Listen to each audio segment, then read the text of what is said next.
Bom, amigos, muito boa noite. Conforme nós paramos na semana passada, né? Ficamos aí de discutir alguns assuntos atinentes ao capítulo lido e combinamos que hoje Paulo iria levantar as questões, né? Que ele ficou de colocar e em função do tempo, né, ficou impossível de ele colocar. Ele, inclusive, pontuou na semana passada que havia algumas questões aí, mas que demandaria tempo para ele colocar toda, para ele organizar toda e para ele poder, inclusive, desenvolver. Então, nós vamos aí passar a palavra para Paulo Patrício, né, a fim de que ele possa aí apresentar as considerações dele, né, a gente conseguir concluir, né, as reflexões sobre o capítulo lido na semana passada. Se houver tempo, a gente faz a leitura do próximo, né? Paulo, palavra sua.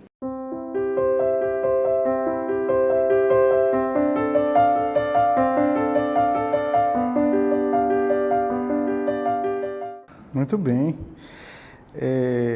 Deixa eu ver se eu pego aqui os itens a respeito do fluido vital, que no Livro dos Espíritos está, na maioria das traduções, está como princípio vital, que é a mesma coisa, que mais tarde Kardec, em A Gênese, utiliza a palavra fluido vital. Deixa eu começar, Paulo, se você me permite começar, com essa questão do fluido vital, que é uma questão que foi muito comentada aqui, né?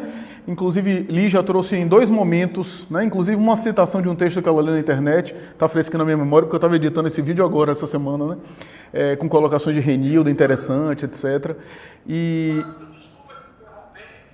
Pode interromper.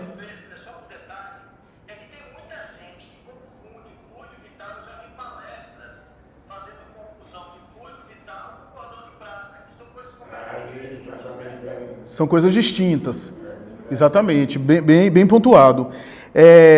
Mas assim, eu vou começar com essa questão do fluido vital, porque eu acho interessante, importante, até para a gente concluir né? Concluir no sentido de arrematar um pouco mais, mas não nunca a gente conclui, porque é um assunto realmente vasto, complexo, e ainda um pouco intangível para nós, porque a gente está falando de uma realidade que a ciência terrena não consegue aferir, né? Não existe instrumental dentro da ciência acadêmica para poder perceber esse tipo de matéria. Fluido vital é matéria, né? Ainda com uma matéria sutil, mas é matéria. Então, assim, a gente aceita pela credibilidade da obra kardeciana e porque os outros pontos têm sido confirmados, então nada leva a crer que se trate de algo absurdo, pela coerência, o bom senso, né? A própria ideia me parece que é coerente, né? Feita de lucidez. Do ponto de vista laboratorial, não há uma confirmação ainda, então a gente aceita muito mais por conta de sermos espíritas, do conjunto da obra kardeciana, porque esse conceito do fluido vital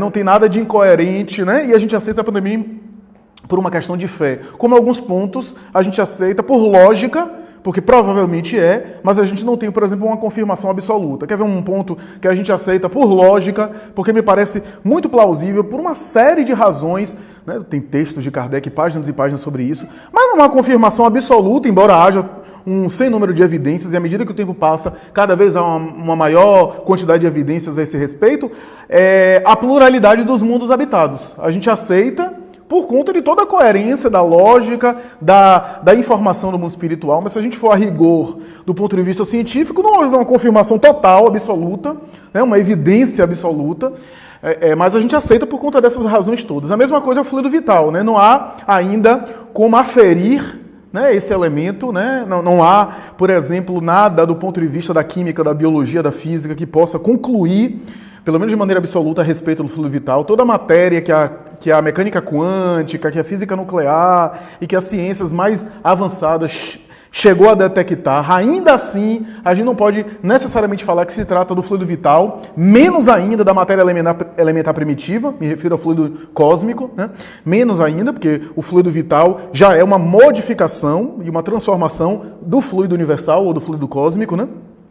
Então, são elementos que não estão na tabela estequiogenética de Dmitry Mendeleev, né, a tabela periódica. Então, a gente aceita e compreende por conta dessas informações todas, né? Mas, assim, o que os espíritos colocam, a obra kardeciana coloca e afirma de maneira contundente, é que o princípio vital é um elemento próprio dos encarnados que é um dos responsáveis por animar a matéria, né? Os espíritos chegam a dizer animalizar a matéria. Então o espírito mergulha no corpo, né? E o fluido vital é uma espécie de bateria, né, de energia que animaliza, que vitaliza o corpo, a ponto dos espíritos dizerem que quando o fluido vital se desgasta, resulta em falência dos órgãos e mais tarde a morte. Então é mais ou menos isso. Kardec em alguns momentos pergunta, né? Por exemplo, o princípio vital reside no agente particular ou não? O princípio vital reside no agente particular ou não é mais que uma propriedade da matéria organizada? Numa palavra, é um efeito ou uma causa? Inteligente a pergunta de Kardec, né? Os espíritos respondem, é uma e outra coisa. A vida é um efeito produzido pela ação de um agente sobre uma matéria. Esse agente, sem a matéria, não é a vida. Da mesma forma que a matéria não pode viver sem esse agente. Ele dá a vida a todos os seres que o absorvem e assimilam. Portanto, questão 63 de O Livro dos Espíritos. E aí, em determinado momento, Kardec pergunta, parece resultar que a vitalidade não tem seu princípio num agente primitivo distinto, mas numa propriedade especial da matéria universal. Em razão de certas modificações, os espíritos respondem, é a consequência de tudo o que dissemos. Aí no item 65, Kardec pergunta, o princípio vital reside em alguns dos corpos que conhecemos? Aí as entidades, ele tem sua fonte no fluido universal. É o que chamais de fluido magnético ou fluido elétrico animalizado. É o intermediário, o elo entre o espírito e a matéria. Então aí a gente começa a perceber um pouco, né, que ele está entre o espírito e a matéria. Né? Se o perispírito é um corpo fluídico e o princípio vital é fluido, deve fazer parte da camada ou da dimensão do perispírito que está em maior associação com a matéria física, com a matéria densa.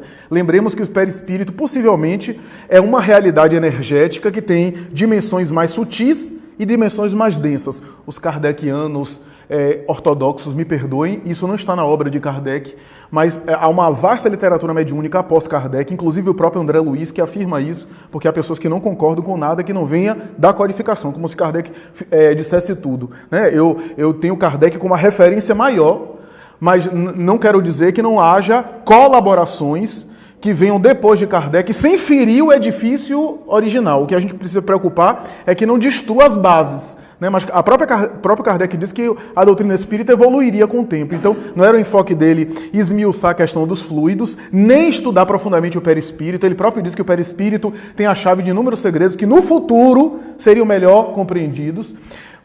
Mas há tanto a literatura mediúnica, o próprio André Luiz coloca isso na obra dele, que o perispírito parece feito de camadas, umas mais densas em associação, em contato direto com a matéria, e umas mais sutis, até aquela que ele chama de corpo mental, né? André Luiz utiliza essa expressão.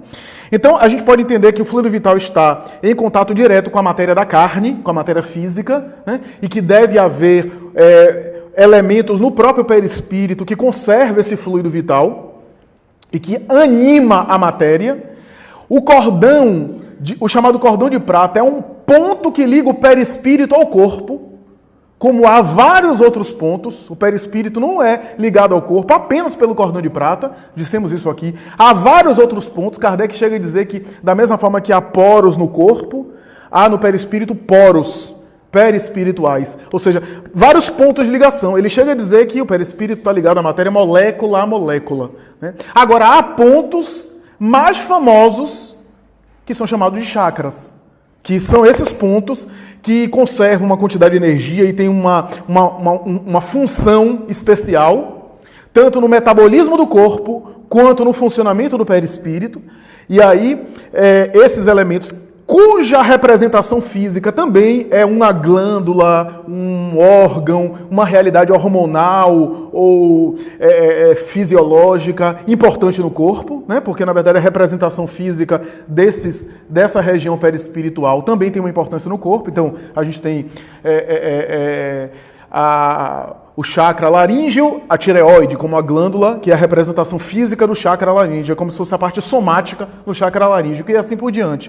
O cordão de prata seria esse elo mais importante, mas não é o único, que liga o corpo ao espírito, ou o espírito ao corpo, né? Que está aí vinculado ao chakra coronário, que é a realidade mais importante, que vincula o espírito ao corpo. Normalmente é o último local a ser desligado para concluir a desencarnação. Daí Dimas, André Luiz comentar que Dimas, depois da morte do corpo, né, depois do velório, ainda ficava sentado no colo da mãe com o cordão prateado ainda ligado à matéria, e os espíritos esperaram algum tempo, se não me engano 24 horas ou 48 horas, não me lembro agora, um tempo para depois desligar, que esse seria o último vestígio, né? Então, é mais ou menos essa ideia. Então, são coisas realmente distintas, né? O fluido vital, Kardec, os espíritos dizem que é fluido magnético, né? Ou fluido magnético, o que significa dizer que mais tarde ele desenvolveria esse conceito em A Gênese, dizendo que o fluido vital pode ser também transmitido por meio do magnetismo. Na época de Kardec não havia ainda a expressão passe, terapia dos passes, fluidoterapia.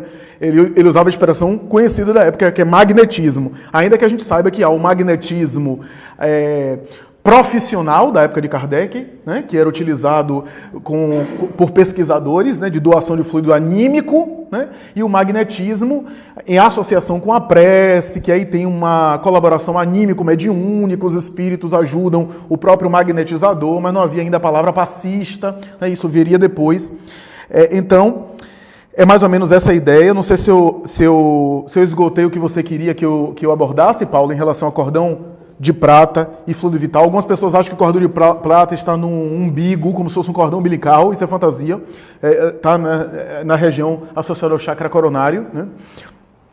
Então, até que o próprio André Luiz descreve, né, essa situação. Você comentou do cemitério e enterro como uma espécie de criador de demanda, ou nicho de demanda de entidades vampiras, né? É mais ou menos isso mesmo? Eu entendi certo?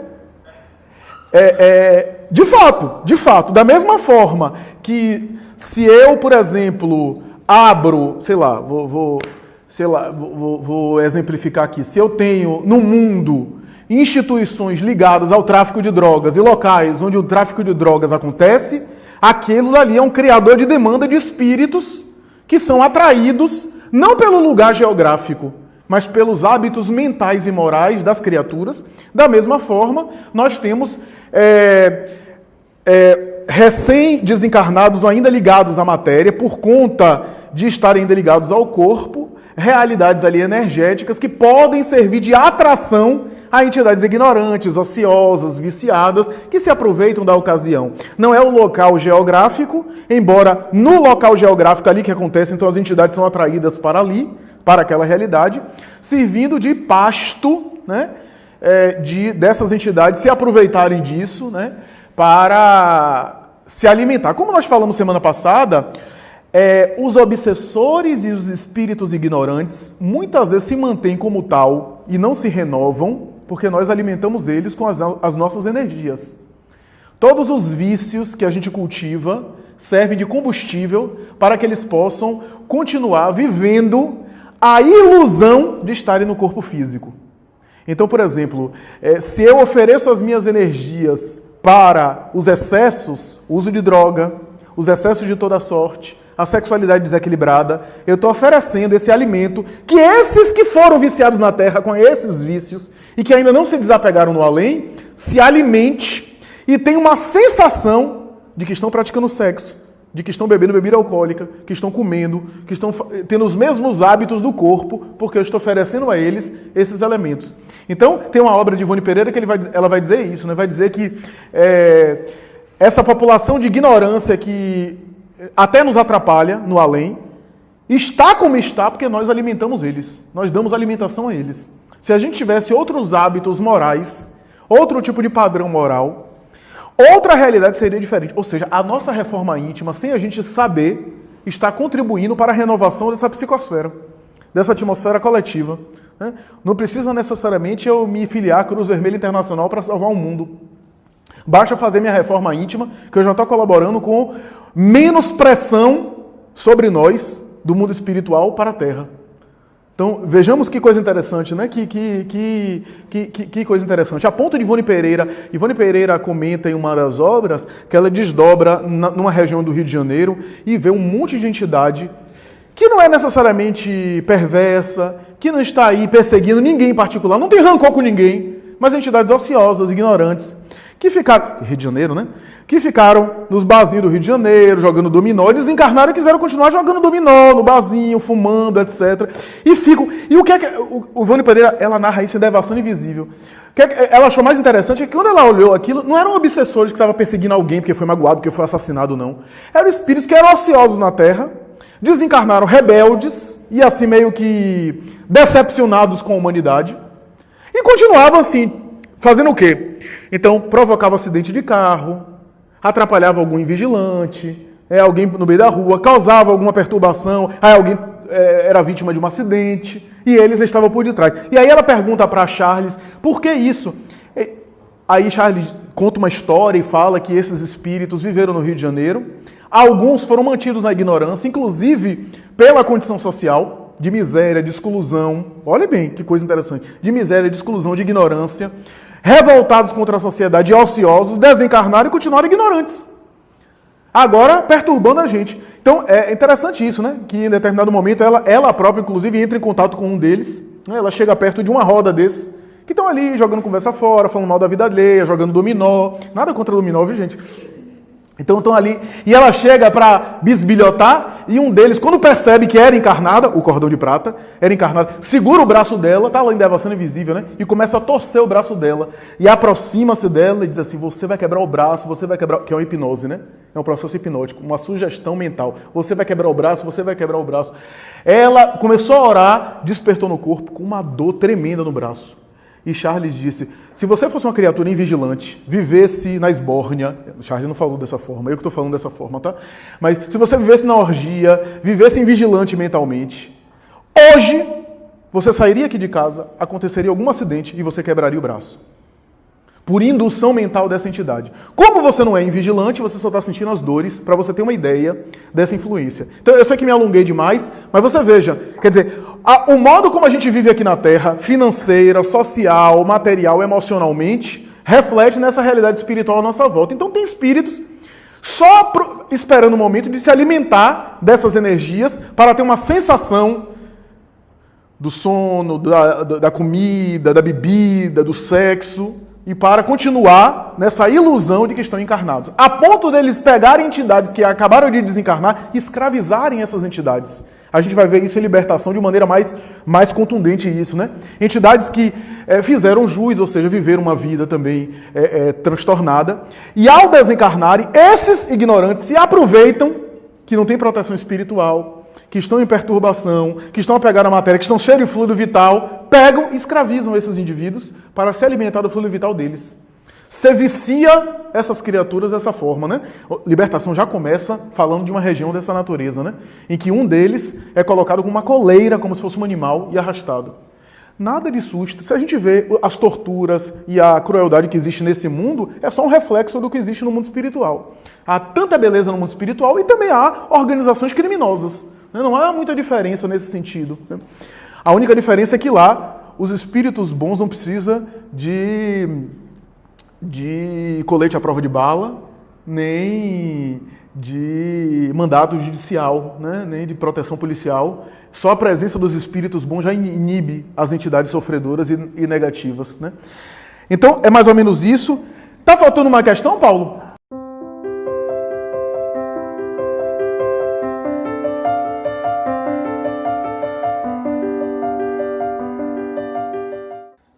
Uma coisa interessante é o seguinte, uma coisa que Paulo falou que é importante esclarecer. Quando a gente falou do sangue, e Jorge fez aquele comentário metafórico do vampiro que se alimenta de sangue, vampiro na tradição supersticiosa do folclore, tá? Que tem um dente que alimenta de sangue, que é uma espécie de metáfora do senso comum, e talvez uma intuição mediúnica das entidades vampiras, não quer dizer que a entidade vampira chupa o nosso sangue, não, tá? O que Jorge comentou foi o seguinte, que ali existia, como em toda a tradição popular, às vezes há um fundo de verdade misturado com muita crendice popular, etc. Que ali, às vezes, há uma intuição da vampirização do fluido vital. Porque é o fluido vital que desvitaliza ou vitaliza a criatura, do ponto de vista do encarnado. Então há uma verdade ali. Mas o fluido vital, não é que o fluido vital esteja no sangue. O fluido vital é um elemento que está no perispírito que anima a matéria. Agora, o perispírito, quando Kardec fala ligado molécula a molécula, André Luiz, aí é um conceito de André Luiz, traz o seguinte, que o perispírito se integra ao corpo por intermédio da corrente sanguínea, especialmente das hemácias. Ele fala isso. Então, quando você fala que molécula a molécula, que também se integra, se vincula ao corpo por intermédio da corrente sanguínea. E é claro que o perispírito, produzindo fluido vital para animar a matéria, claro que há uma relação aí. Mas não é que o fluido vital é guardado pelo sangue, não, tá? Que o sangue deposita e armazena o fluido vital, não. O sangue é uma realidade física. O fluido vital é uma dimensão que é matéria, mas não é física, é uma matéria fluídica, né? Então isso é interessante. Sobre o velório, é interessante assim pontuar, e André Luiz deixa claro que assim, tudo vai depender do mérito do candidato, vou falar bonito, do candidato à desencarnação, né? Louvado seja. Então, aquele que vai desencarnar, o desencarnante, né?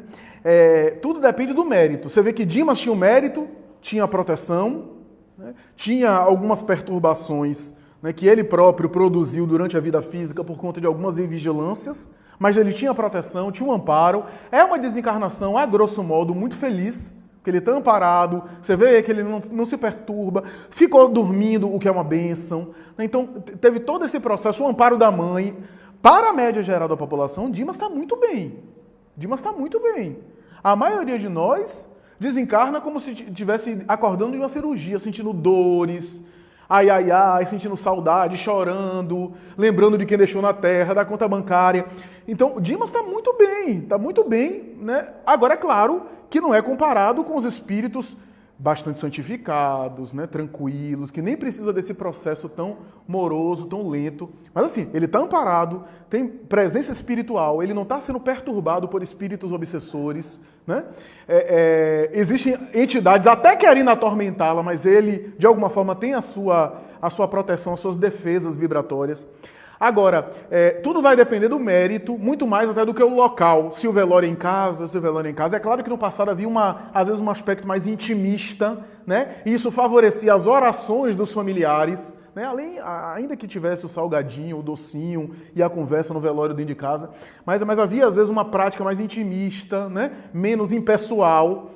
Mas é claro que tudo vai depender do mérito do encarnado, né? Ou melhor, daquele que está desencarnando, ou que desencarnou. Claro que esse entorno também é importante, principalmente, isso é importante a gente deixar claro, principalmente quando o que desencarna não tem tanto mérito assim, aí o entorno vai colaborar mais ou menos. Note que coisa interessante. Ou seja, quando o indivíduo tem mérito, pode estar tocando terror em volta dele, que ele está amparado e ele não está sendo atingido. Quando o indivíduo não tem mérito e tem algumas pendências, ele acaba sendo sujeito à ação daqueles que estão na Terra, porque ainda é ligado ao plano físico, do familiar. Aí sim a oração de família ajuda aquele que está capengando no além. Aí o amparo, aí faz diferença, a família está contrita, está orando.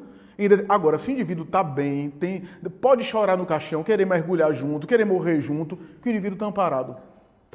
Veja, eu contei aqui outra vez de um religioso da Igreja Católica, que era famoso na Igreja Católica e foi canonizado pela Igreja Católica. Humberto de Campos conta esse caso, né? Eu já citei esse caso daqui, que ele desencarnou, considerado santo na Igreja Católica, mas não era. Ele tinha uma vida pública que parecia santo, mas uma vida privada que era o oposto. Esse indivíduo ficou atormentado no além durante anos, né? Porque as criaturas oravam pedindo a ele, pedindo ao santo X, e ele era arrastado aos lares. Arrastado. Doía ele ser arrastado, evocado, e doía também, porque no mundo espiritual ele achava tudo aquilo uma farsa. E ele queria desfazer aquela farsa, mas era tarde demais. Né? Ele criou essa farsa no mundo físico e agora era tarde demais. Agora, se esse indivíduo fosse santo realmente, você acha que quando a gente olha para Francisco de Assis se perturba?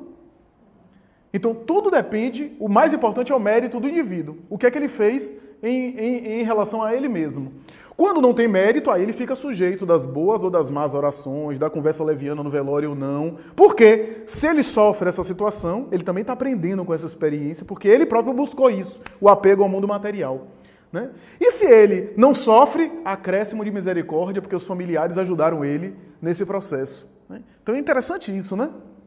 Paulo comentou uma coisa importante, que é assim, qual é a função desse fluido vital, ainda está no cadáver, ligado às vibrações do espírito, ainda com liames, com vínculos, e aí os benfeitores vêm, dissolve, dilui, né?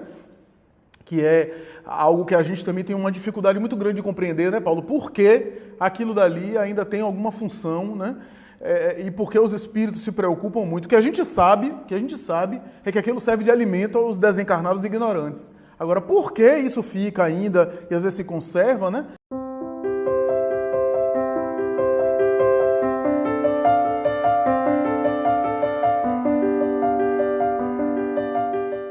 Isso. Principalmente isso, ou seja, o indivíduo sensualista, o indivíduo apegado, né, o indivíduo que antecipou a sua desencarnação por qualquer motivo, não apenas pelo suicídio, mas pelo suicídio indireto que antecipa, né, ou seja, ele ainda tem, em tese, ainda teria a possibilidade de fluido vital, então ele acaba conservando esse fluido vital por ligação psíquica com o mundo físico, então ele fica impregnado no perispírito. Por isso que o espírito tem a sensação de sentir dor, de sentir sensações físicas, né? Porque ele ainda está... É como se ele estivesse dentro de uma névoa, né? Então ele acha que ele está vivo, vivo fisicamente, né? No corpo, etc. Então ele vive esse tipo de situação. Eu estava procurando aqui a questão que fala sobre isso. Quando eu coloco que se esgota e gera a morte, estou dizendo que num processo natural, via de regra, o fluido vital vai se desgastando e vai provocando o quê? Alteração molecular, envelhecimento, né? É como Deus morreu como um passarinho. Isso. Exatamente. Ou ocorre uma enfermidade, né, e uma desencarnação que às vezes já estava prevista pelo programa reencarnatório, né? Mas a depender do nosso livre-arbítrio, a gente pode alterar esse processo aí, né? E, digamos assim... Eu altero para viver mais, para viver menos não, né? Pode alterar para viver mais ou menos, né? O ideal é que a gente altere para viver mais, para ter moratória, mais moratória, né? E conservar, porque isso pode também ser poupado o fluido vital, né? Edivaldo fala isso muito bem, né?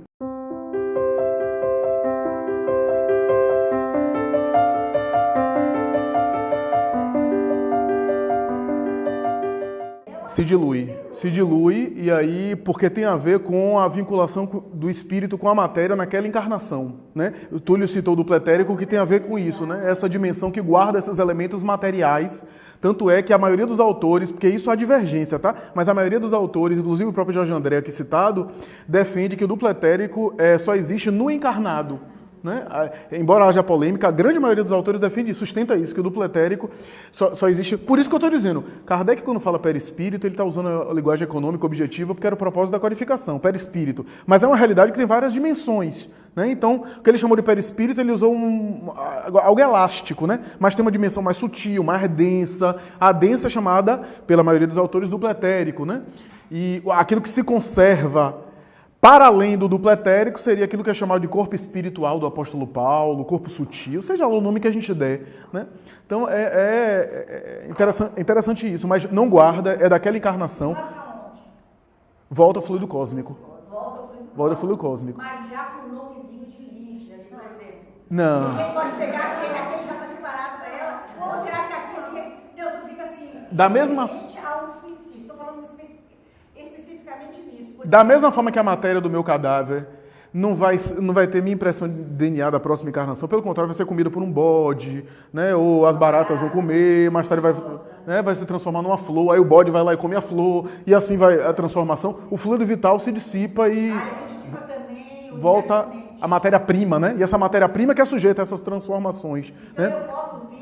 Agora, o interessante é o seguinte, como é que esse fluido vital é liberado? É isso que está... Se o indivíduo é sensualista, fica que nem André Luiz, sentindo dor, sentindo dores físicas, sensações, barba crescendo, mal-estar. Aquilo é fluido vital se liberando. E ele sentindo dor no fígado, etc. Esse é fluido vital se liberando. É o suicida do trem, o trem passando por cima, as sensações físicas. ou então se dissipa suave. É claro que a desencarnação violenta, às vezes nem prevista pela programação reencarnatória. Quando eu digo nem prevista, porque assim, eu posso desencarnar de um assassinato. O assassinato não estava previsto. Ninguém é programado para assassinar outra pessoa. Não tava, eu não vou ser programado, eu vou reencarnar para alguém me matar. Porque senão a gente vai dizer que o indivíduo não é responsável, ele só estava programado para ser um agente da evolução minha. Não, até porque a lei de Deus não precisa da mão assassina de ninguém. Né? Claro, há explicações mais profundas sobre isso que eu não vou adentrar agora, mas assim, foi antes do tempo? Foi. Mas a desencarnação violenta me dá um susto e me dá um impacto a ponto de eu me sentir, a princípio, no corpo físico? Sim. Mas aí, essa liberação pode ser muito suave, a depender do meu padrão moral. Né? Se eu for moralmente equilibrado, ainda que a desencarnação me dê um choque e eu esteja fora do corpo sem saber, eu rapidamente me dou conta, esse fluido se dissipa suave. Né? Então vai depender muito da condição moral do indivíduo.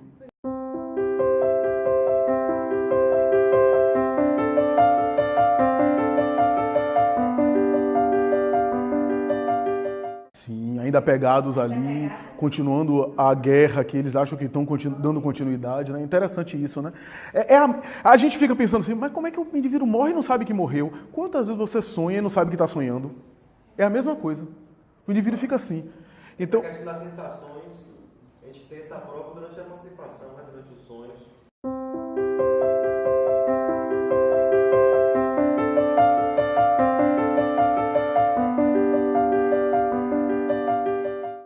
A matéria elementar primitiva, quando volta ao fluido cósmico, né, o que a gente sabe, porque tem coisa que a gente nem sabe, nem tem informação. Até porque fluido cósmico para nós ainda é uma coisa meio abstrata, a gente não tem noção do que é o fluido cósmico. Né? Mas quando a gente pensa, por exemplo, em voltar à matéria elementar primitiva e retornar ao estado de origem, é uma matéria que é neutra, ou seja, tudo no mundo físico, dizem os espíritos, são modificação do fluido cósmico. A ponto dos espíritos dizer o veneno e o remédio são apenas organizações diferentes de uma mesma matéria. Né?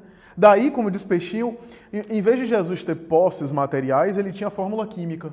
E aí transformava água em vinho, multiplicava pães e peixes. Ele não precisava ter posses materiais porque ele tinha o domínio, né, da fórmula química, agia na matéria elementar primitiva e transformava a matéria na sua constituição molecular original. Ou seja, na origem, é porque a gente ainda não tem poder psíquico de manipular o fluido cósmico, mas na sua origem, a matéria primitiva pode se transformar tudo, desde algo horrível, desde uma víscera de um animal, já que você estava comentando isso, até de algo belo. Né? Mas a origem é o mesmo elemento. Isso que é difícil de a gente compreender.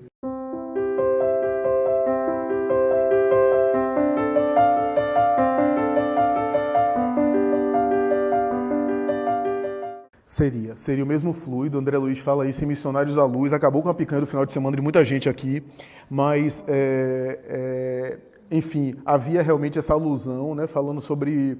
Na verdade, André Luiz faz uma consideração sobre tanto a matança excessiva dos animais, como a forma como a gente trata os animais. Né? Na verdade, em Missionários da Luz, ele não entra totalmente no mérito de ser vegetariano ou não, embora hajam outras colocações de André Luiz mais tarde que abordam a questão, dizendo que com vistas ao futuro é inevitável essa mudança alimentar. Mas ele fala sobre isso porque, olha aí a alusão ao sangue, Gleide lembrou uma coisa importante, né?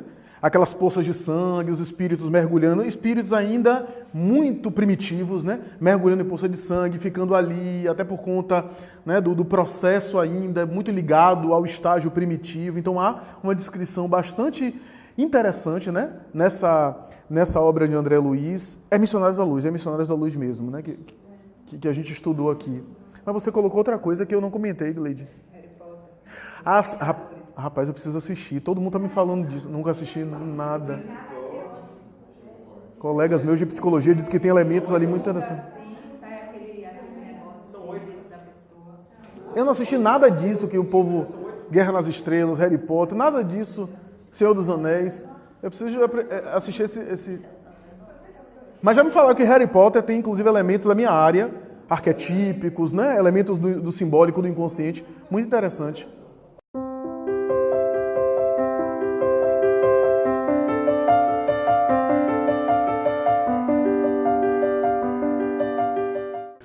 Essa questão de Osmani é muito interessante, porque assim, na verdade pode. E em muitos casos, a gente vê, por exemplo, o indivíduo já resgatando no mundo espiritual. Em alguns quadros, a gente vê um indivíduo já, né, superando, resgatando, se recompondo no sofrimento que ele passa no além, né, se dando conta da realidade, se arrependendo.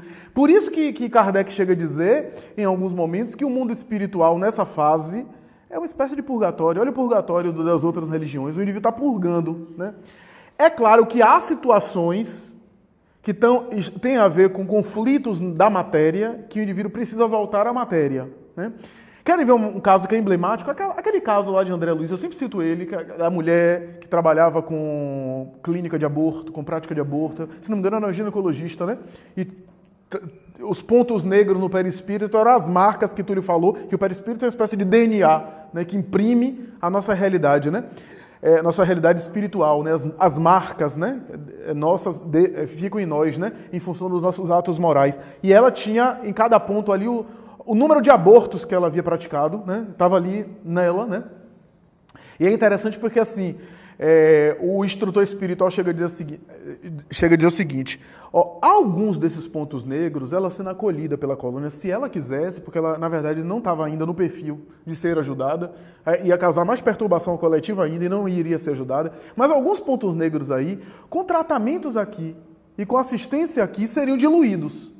Mas alguns foram crimes muito dolorosos. Esses, só reencarnação.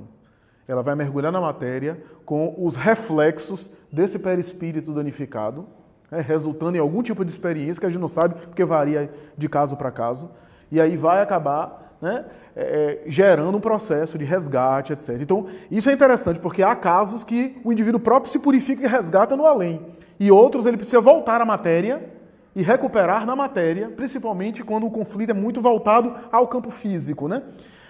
Então, é interessante isso, porque aí volta aquela questão de que cada caso é um caso, né? Então, por exemplo, algumas pessoas já superam um drama desse de antecipar a desencarnação, sofrendo os anos que lhe faltavam no além-túmulo, né? Os anos que lhe faltavam, por exemplo, no além-túmulo, o indivíduo padece, e outros precisam voltar, e aquele período que lhe faltava lhe é exigido. Por exemplo, Joana de Ângeles tem uma mensagem que diz que boa parte dos quadros de criança com câncer, por exemplo, são casos de indivíduos que optaram pela eutanásia em leito terminal. Então, aquele tempo que faltava ao paciente enfermo é exigido que volte no período infantil e depois da desencarnação. Foi um dos casos que, boa parte, né, um grande número de casos, a criança acaba desencarnando mesmo, né? Então, aquele tempo que faltava, que o indivíduo interrompeu, lhe é exigido voltar e cumprir aquele processo, né? O que não deixa de ser uma experiência interessante, né? Porque assim, eu, por rebeldia, rompi a vida física, e aí eu volto, criança, e querendo viver, e tenho uma frustração de ter a vida física interrompida.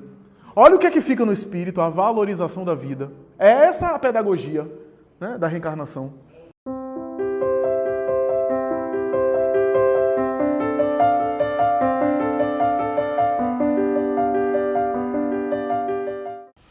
Exatamente. E acumula débito. E acumula débito. Ele acaba se responsabilizando por aquele acidente. Porque nós somos responsáveis pelas atitudes morais que a gente faz aqui no plano físico e no plano espiritual também. Tem casos, Osmani, que descrito por Joana de Ângeles no livro Dimensões da Verdade, que chega a dizer o seguinte: em casos de obsessão muito forte, estou me referindo aqui aos casos de subjugação, aos casos em que o paciente perdeu totalmente a autonomia, né, e que o espírito obsessor toma conta do indivíduo de tal forma que induz a pessoa ao suicídio. Por exemplo, a pessoa até se joga de um lugar alto, por exemplo, e estava em transe, né? Esses casos, por exemplo, Joana de Ângeles chega a dizer que o indivíduo foi assassinado pelo obsessor, que ele não foi suicida. Porque o suicídio é o quê? É a ação consciente ou deliberada de exterminar a própria vida. O indivíduo que, por exemplo, entra num transe, perde a consciência, é tomado por uma entidade, né? O indivíduo não estava consciente e agindo daquela forma. Então, nesse caso, o indivíduo entra no mundo espiritual não como suicida, mas como vítima de um homicídio do seu algoz espiritual. Agora, Agora, é importante falar, ele vai responder por ter se deixado cair na obsessão. Porque a obsessão começa em ideias deprimentes que a gente vai acumulando, que a gente vai agasalhando, em perturbações que a gente vai acolhendo, e a gente vai se deixando levar. Então ele vai se responsabilizar por isso. E o obsessor cai na conta dele um homicídio. Um homicídio.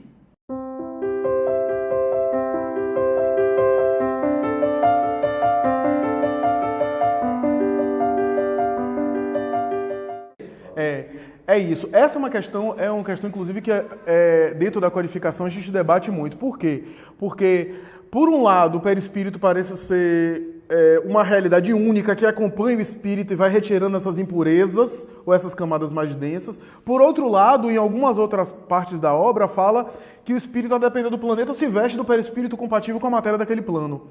A conciliação que eu achei mais coerente, mas isso é passível, é a do duplo etérico que Jorge André desenvolve, dizendo que Kardec chamou de perispírito uma coisa só, mas que na verdade são várias camadas. Então, quando os espíritos da codificação falam que o espírito veste com o perispírito da matéria daquele planeta que vai reencarnar, está falando desse duplo etérico, que é a matéria mais densa, que é típico e exclusivo dos encarnados. E quando fala que o perispírito evolui e se sutiliza, está falando daquele elemento que o desencarnado conserva e vai ficando mais sutil à medida que ele evolui.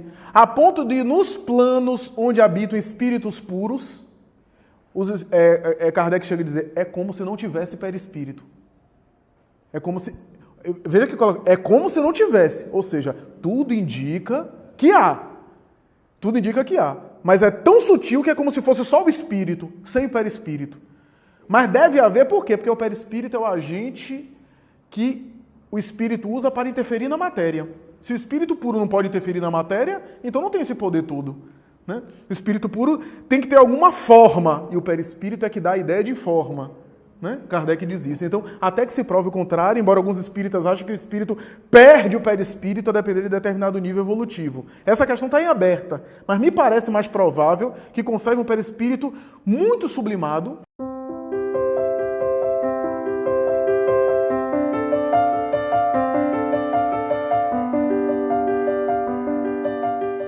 O senso de identidade é do ser espiritual. É do ser espiritual. O perispírito é o corpo do espírito. É a roupa que o espírito veste. Né? É a apresentação do espírito. Mas o perispírito é o ser inteligente. É o ser espiritual. É esse que conserva a individualidade, a identidade. Até virar anjo, espírito bem... Exato. Levando em consideração que a nossa individualidade espiritual fora do corpo é muito maior do que essa que a gente tem aqui no corpo físico.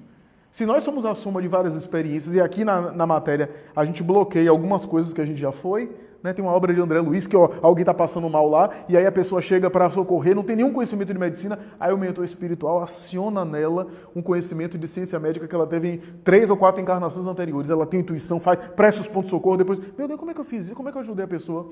Quer dizer, os arquivos da alma que às vezes estão bloqueados, né? Por isso que quando eu vejo de falar, vai falar sobre o que na palestra? Sobre Jesus. Aspecto religioso. Aspecto religioso é porque você acha que Jesus é aquele barbudo de Nazaré. Mas quando a gente vê Jesus se reunindo com os ministros e dizendo assim, como diz lá em Renúncia de Alcione, né? Haroldo gosta de citar muito isso, né? Quando Alcione estava para reencarnar, Alcione estava, antes de reencarnar, estudando harmonia musical. Harmonia musical. Só que quando ele estava estudando harmonia musical, não havia ainda Johann Sebastian Bach no mundo. Bach não havia reencarnado. Bach é de 1600 e alguma coisa. Se não me engano, 1640. E Alcione não tinha reencarnado. E aí, Emmanuel diz no livro que o instrutor musical de Alcione recebia aulas de Jesus. Então Jesus sabe música também. Então Jesus sabe química, sabe física. Então se a gente achar que Jesus é apenas o barbudo que fundou uma seita religiosa, a gente está vendo Jesus de maneira muito limitada. Sabe, deve saber tudo, né? Deve reunir tudo. Né? Jesus sabe... Como diz Haroldo, Jesus sabe mais filosofia do que Sócrates. Porque se Sócrates era auxiliar dele, então ele sabe mais filosofia do que Sócrates.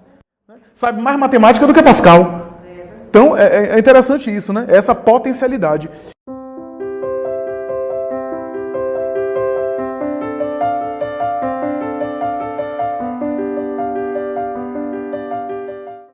repito, essa espera é desse processo descrito por Dimas de desligamento desses liames mais fortes, né? Ou seja, esses liames, me perdoe a palavra, releve, não leve a pé da letra não, esses liames, aspas, físico, tá? Porque assim, nós estamos falando aqui do apego psíquico que o espírito pode conservar séculos. O corpo nem existe mais e o espírito ainda sentindo como se estivesse no corpo. Aí é outra coisa, mas esses liames mais físicos, perispirituais, né? Esse aconselhamento de 72 horas vale. Agora, se o indivíduo é sensualista, foi venal na terra, foi ególatra, é óbvio que vai esperar 72 horas, essas ligações, aspas, físicas são deslindadas um pouco mais, mas o seu apego e o seu apego ao mundo sensorial é tão grande que ele vai sentir como se estivesse no forno crematório, na alta temperatura, como se estivesse sendo cremado, ou, se for no sepultamento, sentir asfixia dentro do caixão, a decomposição material, não por aquilo que acontece no corpo, mas pelas sensações que repercutem nele como espírito, por conta do apego psíquico a ele. Para a gente não achar que, assim, se a gente fizer alguma coisa no corpo, não vai abalar o espírito. Depende muito da condição moral do espírito, não é no corpo. É a sensação psicológica que o espírito tem, né? Psiquicamente, os condicionamentos dele, né? Que dá uma ilusão de que ele está ainda no corpo.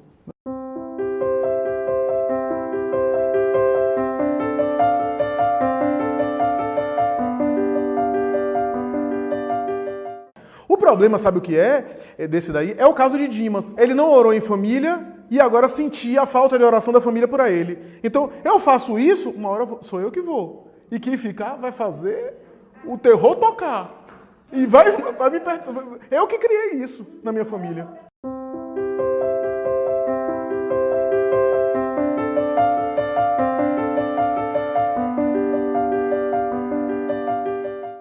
É difícil de avaliar, né? E depende muito, né? Depende muito das necessidades evolutivas do espírito. Por quê? Porque, de fato, Fátima, você está fazendo um raciocínio que é correto no sentido de que as fobias de hoje podem ser resultado de traumas, seja na desencarnação, seja no fenômeno morte, que gerou aquele processo, né? Então todos nós às vezes guardamos algumas coisas, algumas reminiscências, né? Pelo menos boa parte de nós, mas assim, e que isso é diluído no mergulho na matéria, no esquecimento do passado, né?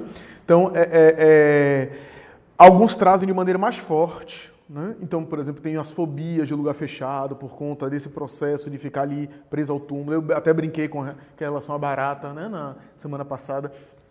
As baratas que ficam, o ocidental tem um medo terrível de barata, talvez inconscientemente aí reminiscências, né, de ver as baratas ali. Então, então a gente tem alguns conflitos que ficaram. Agora, assim, o cuidado que a gente deve fazer não é porque eu fui queimado que eu vou ter um trauma de fogo na outra encarnação, né?